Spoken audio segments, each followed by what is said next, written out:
All right, welcome everyone. This is a sustainable computing panel where we have invited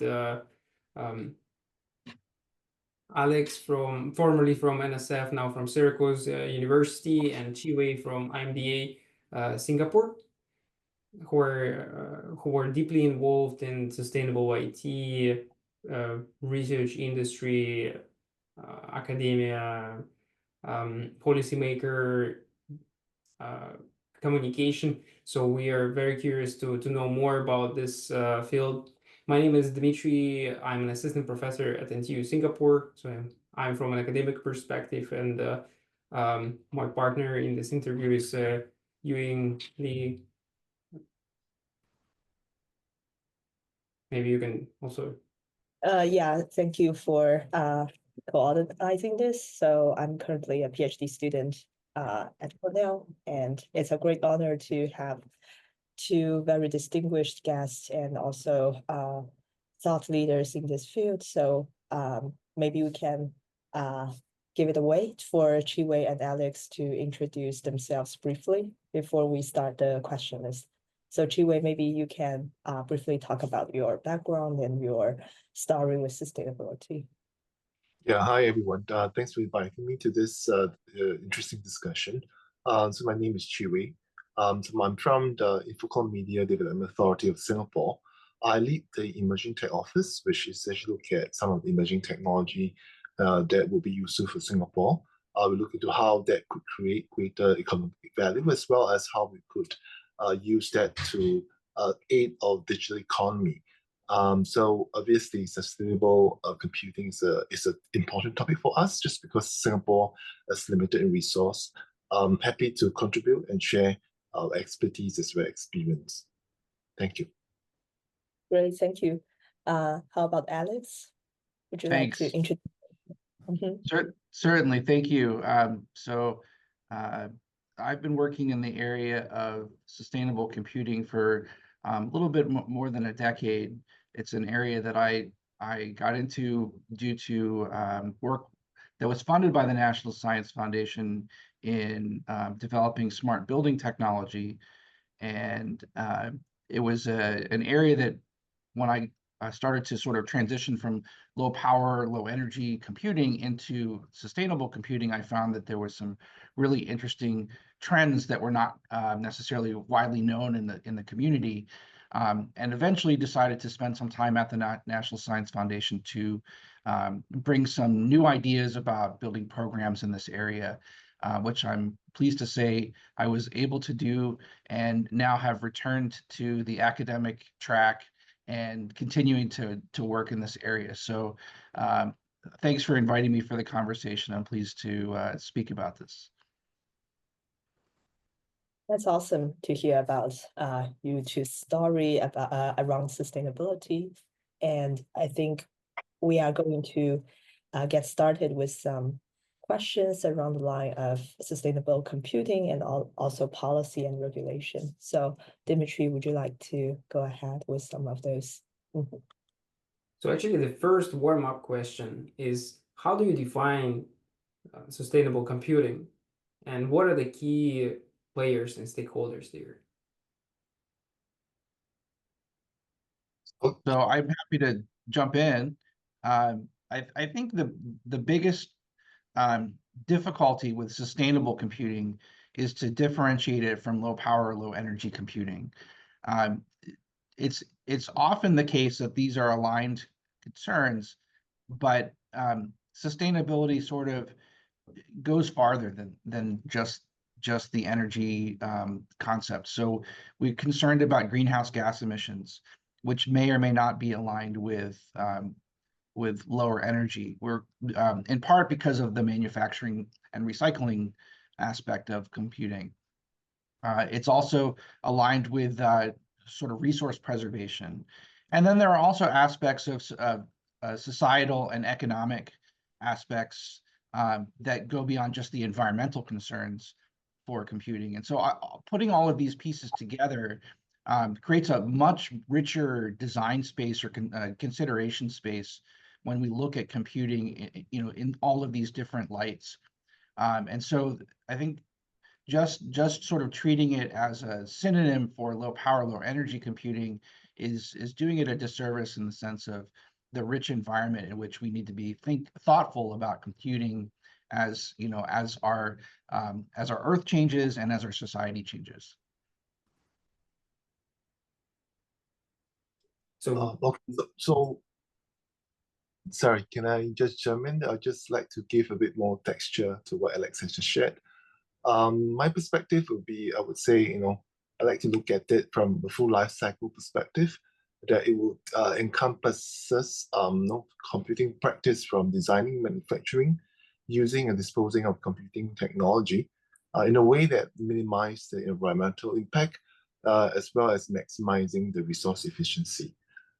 In terms of who might be the key players and stakeholders, for us, we like to look into this as more of a shared commitment. It's something that not just one can do the work, but it really requires a collective effort of the community. I'd like to then call out four key stakeholders that would see that we need to work together to accelerate the tech breakthrough and as well for the adoption. All right. First and foremost, obviously, the governments needs to be come in to corral the ecosystems, build the ecosystems. They are the one that set the policies, the standards, and provide some incentives, right, to encourage the sustainable practice. The next key stakeholders, I would say, quite obviously, the tech companies and manufacturer. They got to work hand in hand in developing some of these energy efficiency hardware, software as well. Increasingly, we see the need to actually co-optimize the hardware and software. Again, needing to take a system approach in achieving the end outcome goal. The next one, as a key stakeholders, will be the data center operators. All right, they will be the one that need to manage and optimize the data center in terms of the use of energy efficiency infrastructure, as well as the renewable energy sources.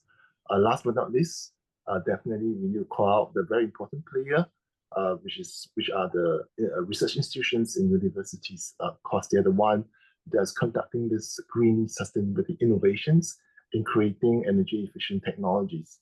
All these folks need to come hand in hand, understanding the demands and supplies better, so that whatever that's being developed in the academy can be used in the industry ecosystems. So the holistic approach is key, and it's a multidimensional problem that we will try to break down with further questions. That's right. Certainly. Very nice. So you have mentioned that the role of policy and regulations are actually quite important in sustainable computing as well. So I'm curious, from your perspective, what kind of role should policymaker play, and how to balance the technical innovation with their environmental concerns? Okay, maybe perhaps I take this question first. As mentioned earlier on, policymakers definitely they have played a very critical role in corralling and a very supportive ecosystem for green innovations. At the same time, promoting sustainable computing practices by setting regulations and providing incentives. For IMDA, we have been working with our partners, which include data center operators, enterprise users, equipment suppliers. And these close relationship actually help us to successfully introduce the world's first tropical data center standards last year that enables our operations of DC at higher temperature settings without affecting performance. These standards, actually, we are looking at how we could gradually increase the data center operating temperature to 26 degrees Celsius and above. What we have discovered is that the benefit of increasing this from 2 degrees to 5 degrees will enable us to actually achieve substantial DC energy savings. Greening ICT, especially for data center in Singapore, is actually very important. As shared earlier on, we have limited resource. However, we do have the aspiration to become the regional data center hub. Then we ask ourselves, how do we then partner with the ecosystems to achieve this goal? we are actually committed to achieve a net zero target by 2050. And so therefore, again, we look into how we could partner with our industry players. Just early this year, I'm proud to say that IMDA has launched an initiative, which is on the Green Data Center Roadmap, to optimize the green energy use, look into how we could efficiently use compute capacity in Singapore. Our goal is actually to meet our climate commitment as shared earlier on, and also to provide at least 300 megawatts of additional capacity in the near term, with much more through the green energy deployment. To encourage the adoption of this roadmap, IMDA actually prioritize both sustainability and economic value when allocating the new DC capacity. So as you can see here, balancing innovation with environmental concerns requires policies that encourage both technological advancement and sustainability. Yeah, these are great insights. Thanks so much for sharing. And it's quite inspiring to see actually with policymakers' influence, you can enable the data center to operate at a much higher temperature than the practical practice. So these innovations are, I think, only possible with the support of policymakers. And as a follow-up question, I think not only about these policies, but there are also some funding aspects. I think maybe Alex can also speak more with his prior role from the funding aspects, and also maybe on a broader scope. There are a lot of people talking about carbon taxes. So I'm curious, what's your view on that? Yeah, I think Chiwei had some really good insights. I think I would broaden it a little bit to think about as he mentioned in his earlier remarks, this full life cycle perspective, in which there are many types of computing products which have very challenging behaviors from a use and lifetime perspective. So looking at mobile devices in which these devices are discarded relatively quickly and for reasons that might have nothing to do with computing, but everything to do with, say, the battery that's associated with them. And so this kind of collaborative thinking about building systems in which we might have no power or low power devices, and how does that interplay with energy harvesting and energy storage within the device to be able to accomplish the needs. This can be a significant component of where we want to say introduce policy concerns. So should we make regulations about the repairability of mobile devices so that they don't have to be discarded just because a battery inside fails? Also looking at availability of data. So one of the big concerns that we have in terms of designing new systems is really truly understanding what is the, for example, greenhouse gas emissions from the semiconductor manufacturing process. And how do we then trade that off against some of the energy concerns about how we put these into service in data centers, but potentially in other contexts, and what is the actual interplay? And so having more data and more information about the interplay of these of this information can help us to make better design decisions. I'd say the last thing I'd mention is specifically related to green energy and renewable energy across the board. One of the challenges that we have if we look towards heavily moving green energy towards data centers is what happens to other areas of society. So, for example, do electronic vehicles then become very dirty because we've had to deploy a lot of green energy or the bulk of our green energy towards compute? That's not a good trade-off either. And so I think these are areas where regulation can be very helpful, mostly so that we have a larger global view of the problem to be able to address the situation. In terms of carbon tax, that's one knob that one can use. We've also looked at having the ability to sort of say you can have carbon offsets. I think these are all very, very challenging, and that we need to think hard about what are the right approaches here. We don't want to necessarily just have dramatic increases in prices, because now we're starting to think about carbon emissions, for instance. But at the same time, we can't grow, we can't do reforestation on more than the full sum of the sort of topical area of the Earth, as some people project would be required for the carbon offsets that are being discussed to get to net zero. So this is a challenge that is a bigger optimization problem than just sort of one little knob that we can give to everyone. And so I think this is, to me, this is one of the grand challenges that we need to be discussing in the next decade. Yes, these are really great insights. Thanks for sharing. Let's talk about the industry, because the industry obviously is the main contributor to the carbon emissions, and this is what you know, both academia and policy makers try to regulate, and the key here is communication and the rules we set. So how, in which way the industry players need to contribute to sustainable computing beyond just the operation, the regular power grid, the use, and how can we incentivize the industry to make an impact? Okay, let me just take this one quickly. As I mentioned earlier on, for IMDA, we have been getting the industry as our important partner to share this commitment. They are our partners in updating and adopting energy efficiency standards, and obviously helping us to implement forward-looking policies, as well as developing the green innovations.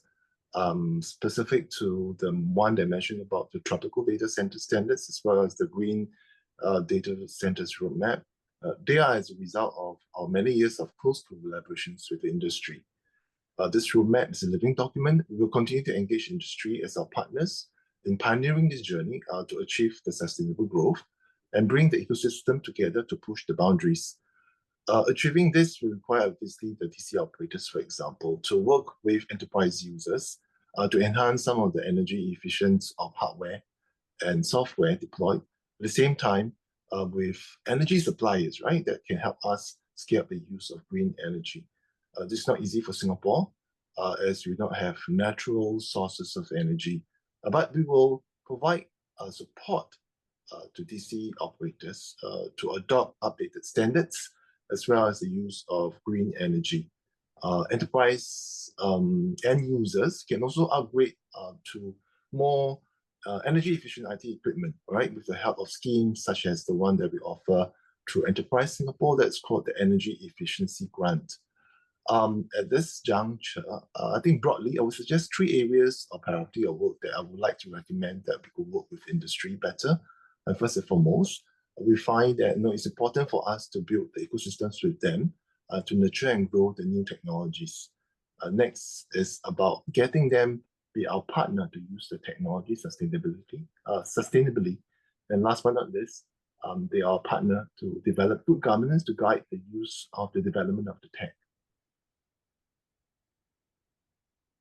And this is a really multi-dimensional way of solving it. And I think one of the key words here is the standardization. So I can see that in Singapore, standardization is very important when in the dialogue with the industry. And I can also observe it that this is a two-way road where both sides can pitch ideas and exchange feedback. I wonder what are the methods that are more widespread in America, for example? Well, I think, in terms of just the broader industry question to start, I think industry is very data driven, and they like to be able to both make statements about how they're improving a particular metric, as well as to understand the ecosystem in which they're trying to communicate information. And so I think you're starting to see some of the major players that let's say, Apple and Google providing industry reports on holistic life cycle carbon emissions.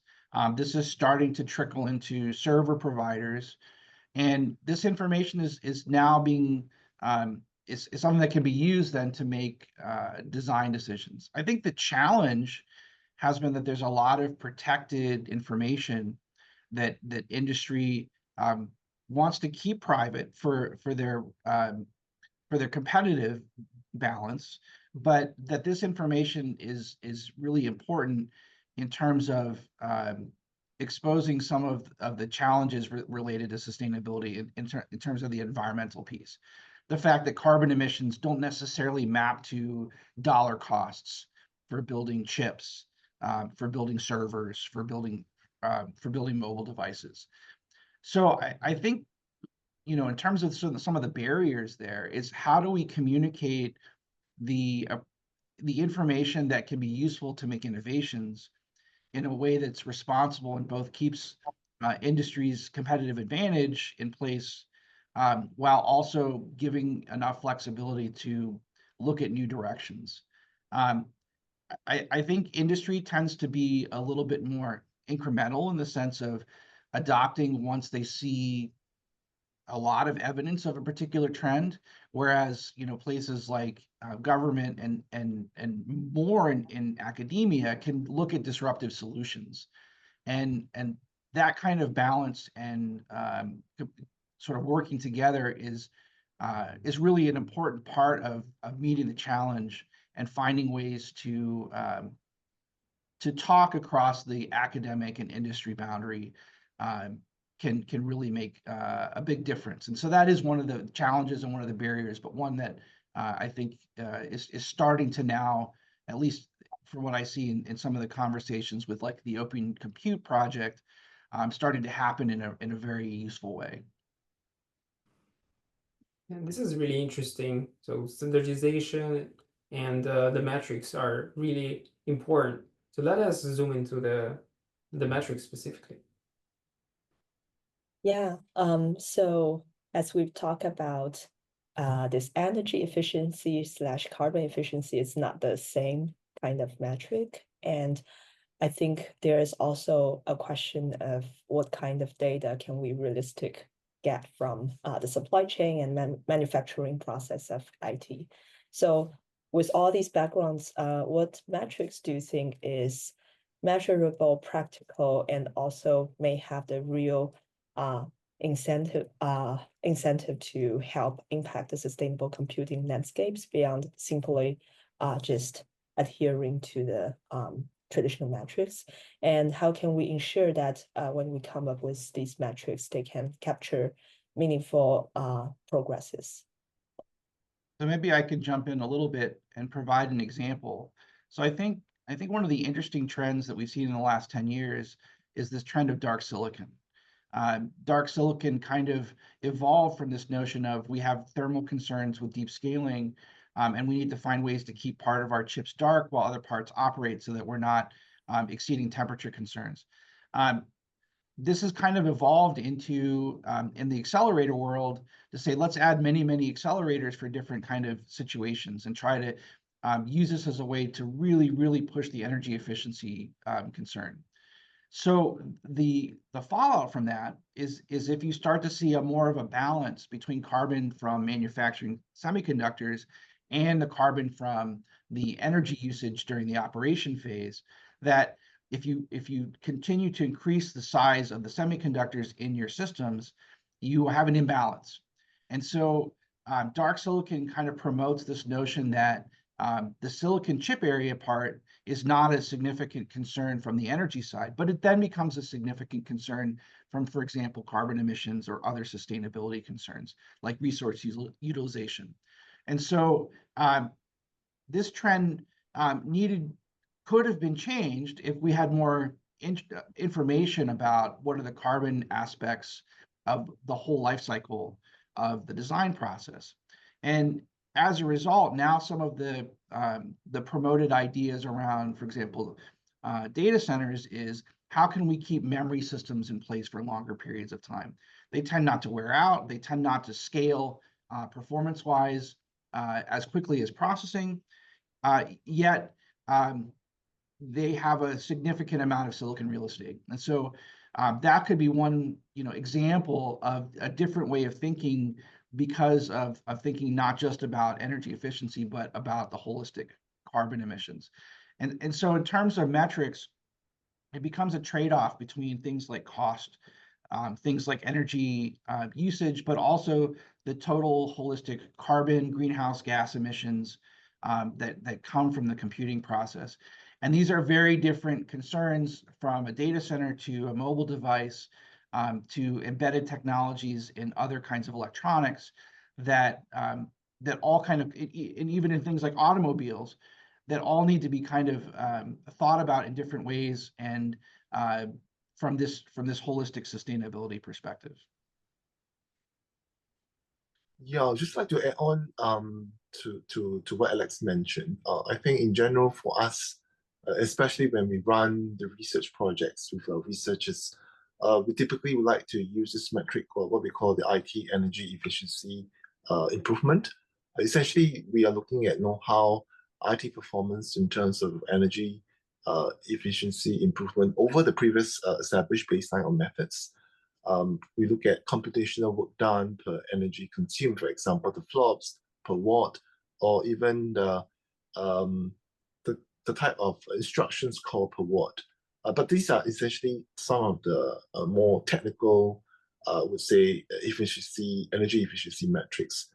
We also are looking at other type of metrics. I would call them the soft type towards manpower, as well as industry proliferation.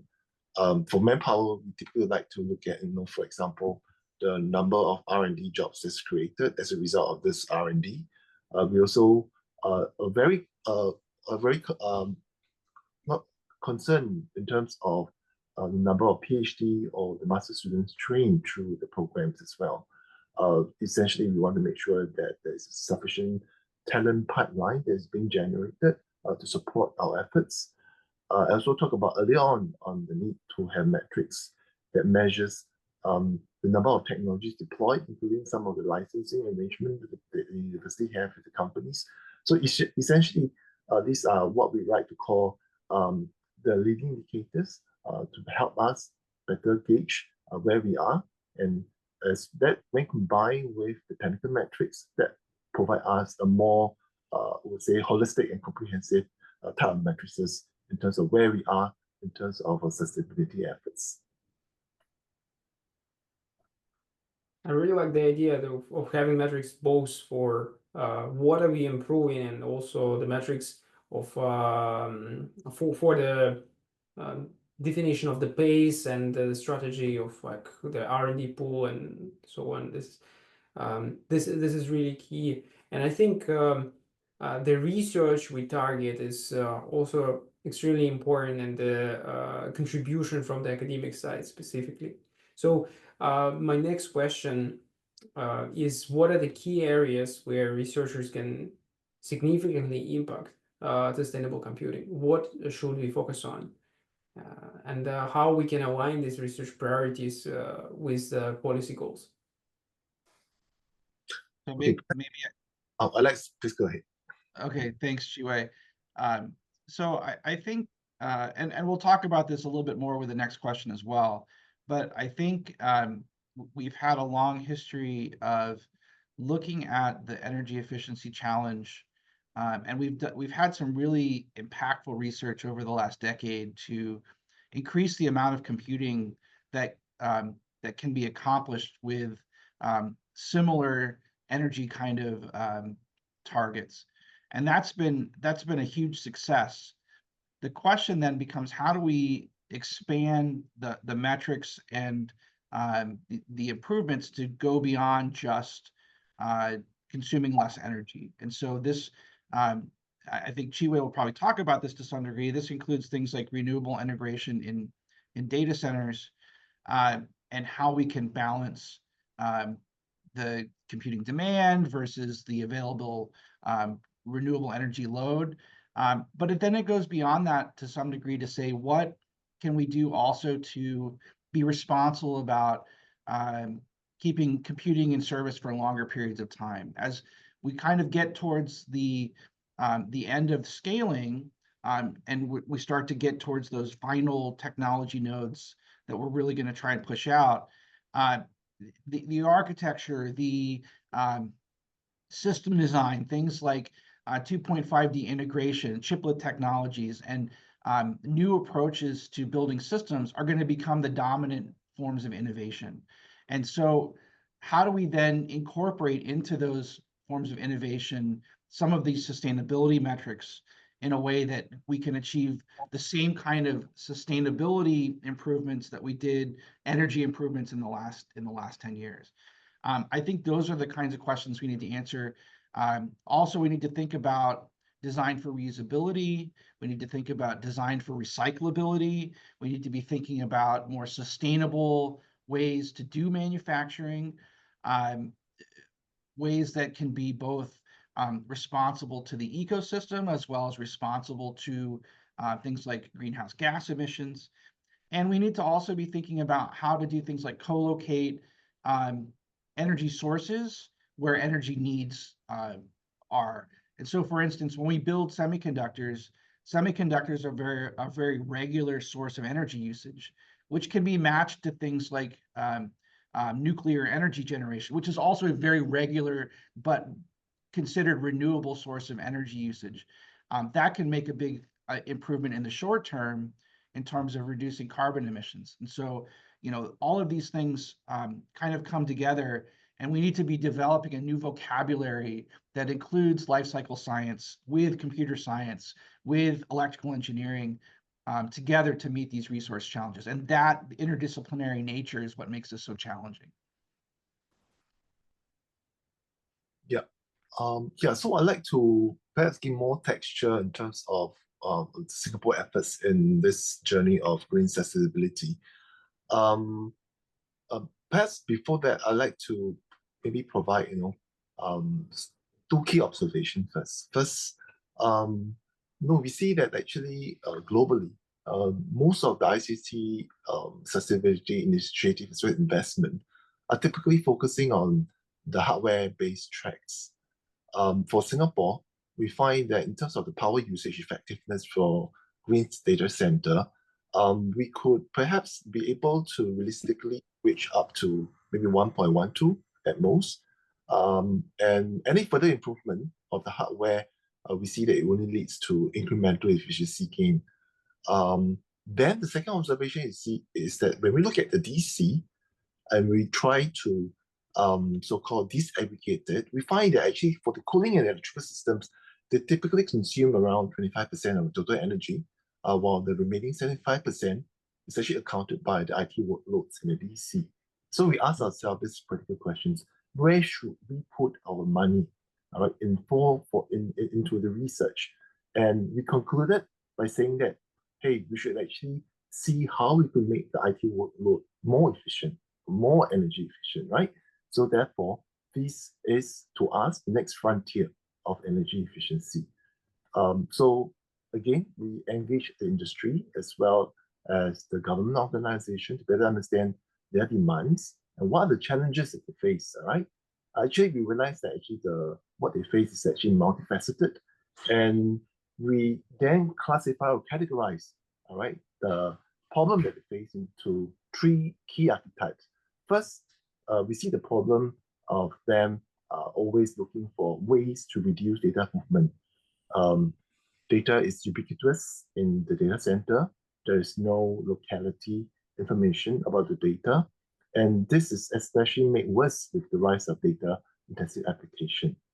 The second archetype, we see that they are looking for techniques to make the emission more aware, emission-aware data computation, because current computing activities do not take into account the carbon or energy efficiency requirement. The last archetype that we can have categorized is actually on measurement. All right, today measurements are actually non-proxy based, which is highly, or rather, they I beg your pardon, they actually call for non-proxy based measurement because today carbon footprint calculation very much rely on proxy based measurement like spend based, which are highly inaccurate. All right, so we look into, they ask that whether in terms of research, are we able to have more granular type of measurements? And this is especially important with carbon tax, right? Companies want to close the gap of the carbon footprint calculation and those which they are accountable for. And so for IMDA, to better align these research priorities with policy goals, we actually recently launched the Green Computing Funding Initiative, or GCFI in short, to promote sustainable methodologies and efficiencies of computing resources in the tech sector. So with the increasing use of technologies like AI, there's definitely a strong need for us to reduce the carbon emission from the computing as well as the software that powers the digital economy. GCFI, for a start, will start off with a 30 million Sing dollar to push this research in giving us the next frontier of the sustainability innovations. And more importantly, this research grant actually call out for, again, the collaboration of the academic as well as the industry to solve this critical problem of not only just Singapore, but also global challenge. Can I just chime in one other thought? Chi-Wei, I really appreciate that you brought up the trends with AI. And I think AI has been one of these kind of foundational changes in how we do computing that has led to a dramatic both concern and challenge with respect to sustainability, the costs of training large models to be able to do AI is a huge concern from the sustainability and cost perspective. But it is also transforming how we think about computing architectures. Yeah. And this is, I think, the first real workload that's done this since graphics. And as a result, this is both a challenge and an opportunity with respect to how we think about sustainability for computing in the next decade and beyond, because this workload has come and will stay and is changing the way we think. And now we can be thinking about not only accelerating and making it more accessible to users, but also how we can build this in a responsible way. Yeah, agree. This Yeah, is sorry. the next would be is to look at like how this would evolve, like how can we work out these policies and strategies ahead of time.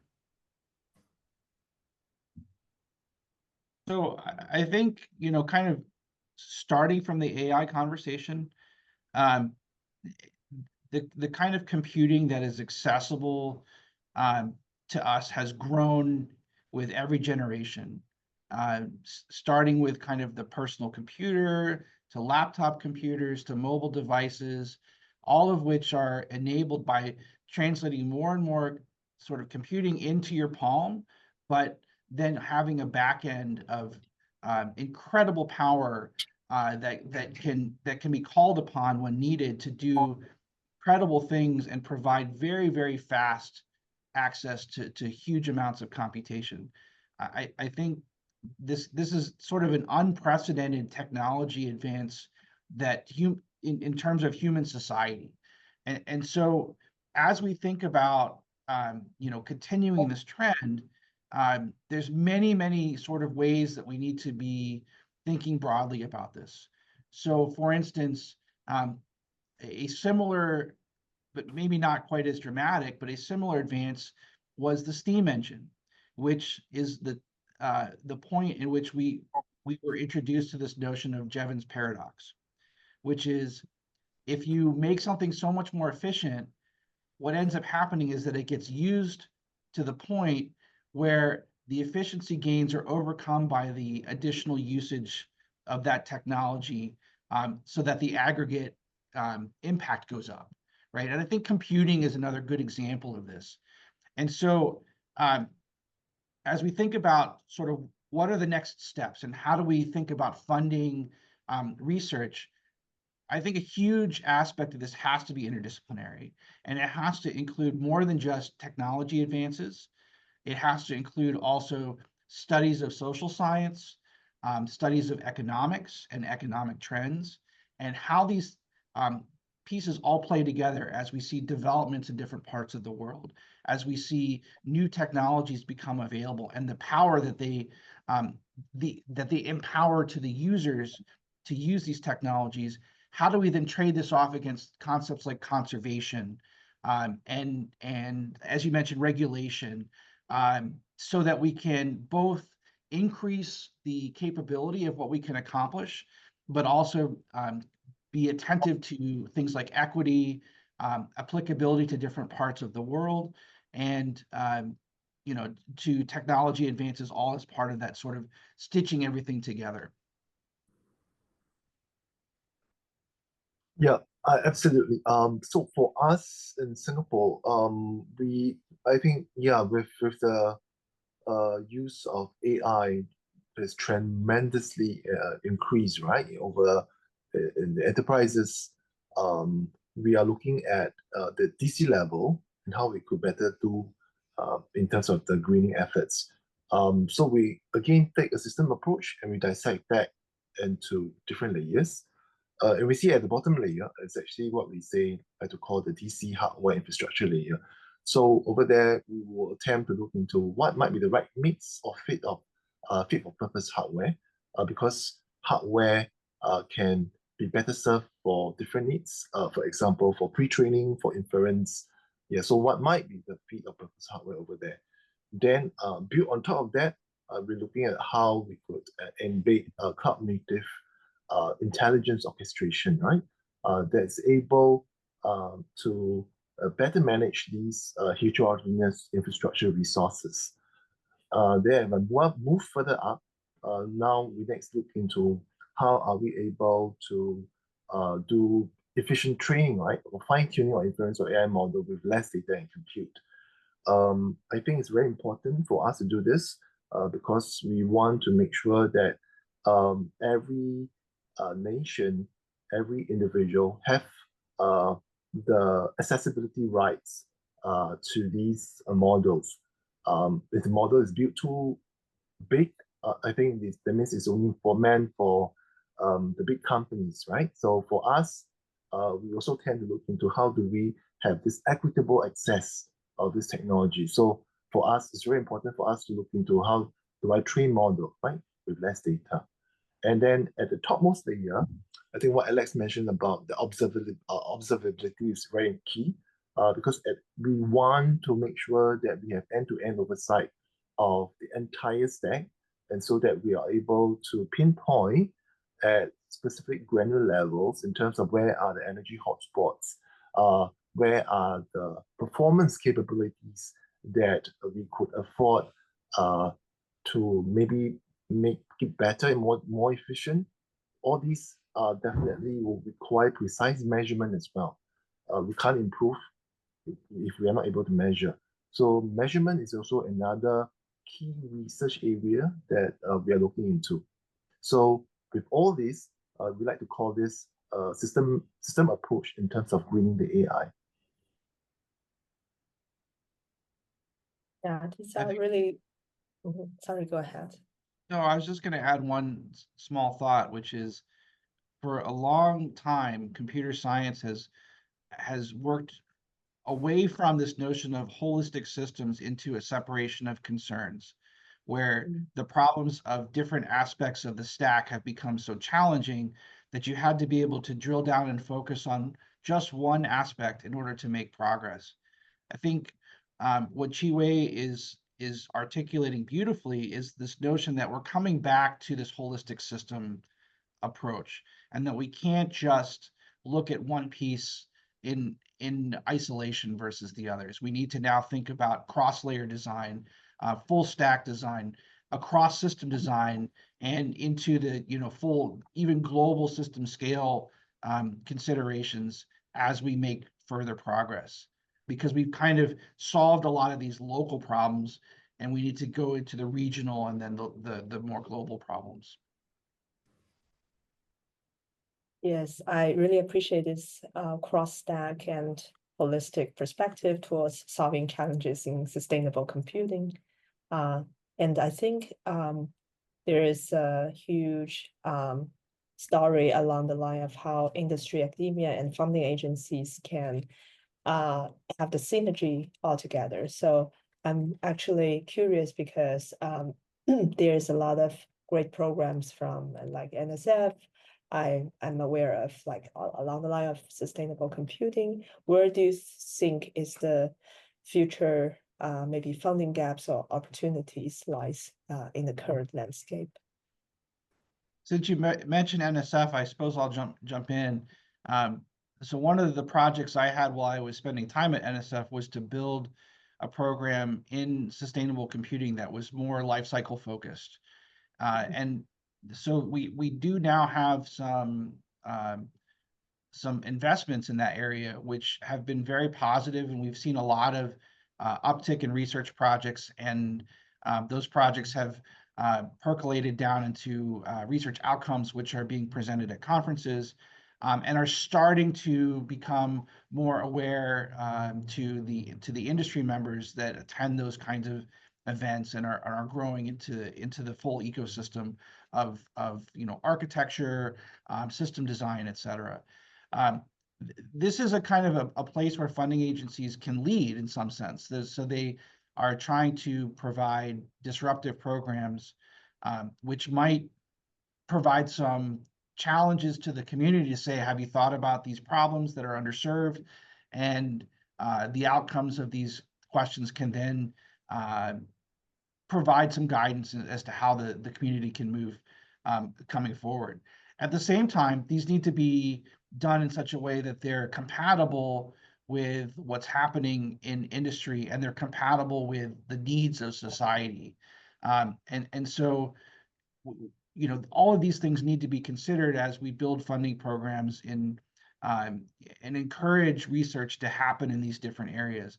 And so I was pleased to be able to do that, but the other aspect of this is that it was also very interdisciplinary, and we had to start teaching computer scientists new jargon from life cycle science and other areas of science that they might not have been accustomed to, by sort of mandating that projects would include a full life cycle view of improving computing, not just looking at one small aspect of energy efficiency or performance. And so that was an important way to encourage scientists to be thinking a little bit differently. So I definitely think that this is a place where research agencies can help. And I start to see this now kind of appearing a little bit in DOE and potentially in other funding agencies as this is kind of taking hold. And so that's a really good outcome. The question is, can we take this and continue this over a long period of time? And my hope is that the answer is yes. Oh, great. Yeah. So actually, we are almost on top of our hour, so we have some final questions.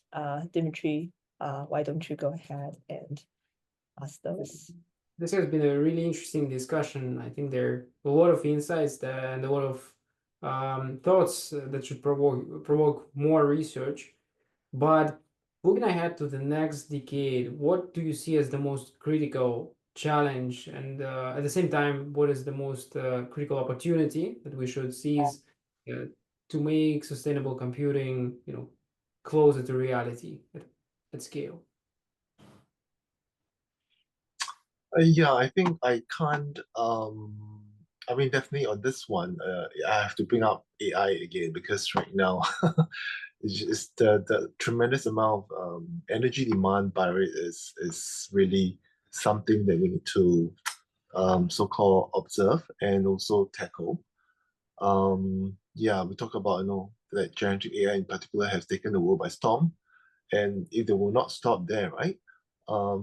Right now, with major tech companies developing and continues to build sophisticated model. At the same time, as I mentioned earlier on, enterprises are making use of them for their various areas of business, right? For example, retail, healthcare, finance, and so on and so forth.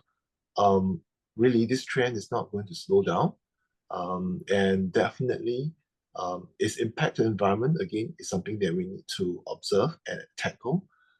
So the other trend that we see there obviously is AI inference.